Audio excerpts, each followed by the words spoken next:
Welcome दोस्तों। आपका फिर से स्वागत है आपके अपने एजुकेशन पॉइंट कोचिंग क्लासेस में। आज का टॉपिक है depreciation of fix asset for class 11th।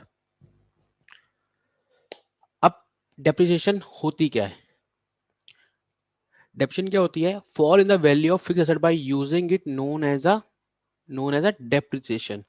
जब एक फिक्स एसेट को हम यूज करते हैं, उसको यूज करने से जो उसकी वैल्यू कम होती है उसको डेप्रिसिएशन बोलते हैं। एग्जाम्पल के लिए मुझे दिया हुआ है, एक नई कार ली हमने 1 जनवरी 18 को, उसकी वैल्यू 18 लाख रुपए थी, 8 लाख रुपए थी। 2 3 साल बाद मतलब दिसंबर 20 को उसकी वैल्यू 6 लाख हो गई।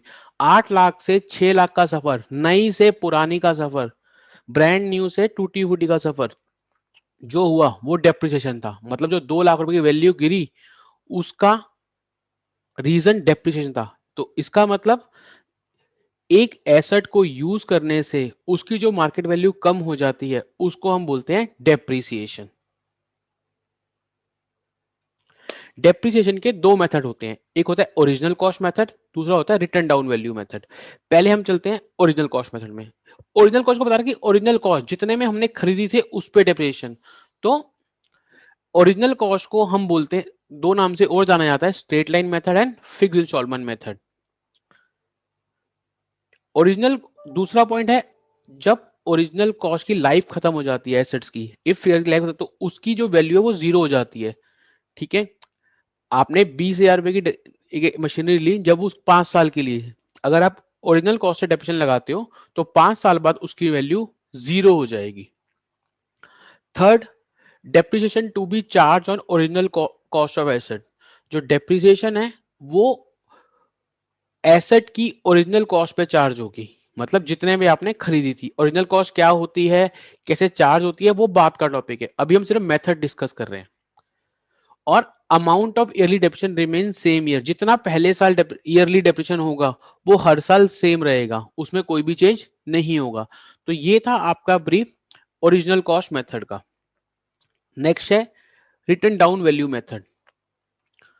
इसको हम डिमिनिशिंग वैल्यू मेथड के नाम से भी जानते हैं, also known as a diminishing value method. इसकी वैल्यू कभी भी जीरो नहीं होगी। 5 साल का एसेट है, 5 साल लाइफ एसेट की, 20,000 रुपए की एसेट्स है। आप अगर उस पे 5 साल बाद जाओगे तो उसकी वैल्यू हो सकता है बहुत कम हो, 1 रुपए, 2 रुपए, 4 रुपए, कुछ पैसे भी हो सकती है, पर वो कभी भी जीरो नहीं होती है। Depreciation to be charge on opening balance of the year. उस ओरिजिनल कॉस्ट में क्या था कि आपका जो भी ओरिजिनल कॉस्ट है उस पर डेप्रिसिएशन चार्ज होती है। रिटर्न डाउन वैल्यू मेथड में सिर्फ डेप्रिसिएशन आपके जो उस साल का ओपनिंग बैलेंस होगा उस पे चार्ज होगी। ठीक है। Last one is amount of yearly depreciation will change. हर साल जो डेप्रिसिएशन लग रही थी वो चेंज होती चली जाएगी। जैसे ओरिजिनल कॉस्ट में हर साल डेप्रिसिएशन की वैल्यू सेम होती है, इसमें डेप्रिसिएशन की वैल्यू हर साल कम होती चली जाएगी। तो ये दो आपके बेसिक मेथड जो 11th में यूज होते हैं, ओरिजिनल कॉस्ट मेथड और return down value method. Hope आपको इसका डिफरेंस समझ आ गया होगा। ठीक है, basic basic of the depreciation. ये कैसे अप्लाई होते हैं, कैसे इसको यूज करते हैं, कहाँ यूज करते हैं, वो हम अपने पार्ट 2 पे करेंगे।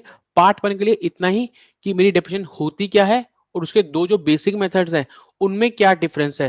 थ्योरी के लिए 11th क्लास के बच्चों के लिए बहुत इंपॉर्टेंट है और ये बहुत सिंप्लीफाइड मैनर में है कि दोनों मेथड में क्या डिफरेंस होता है।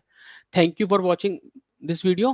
Keep sharing, subscribing and watching this video.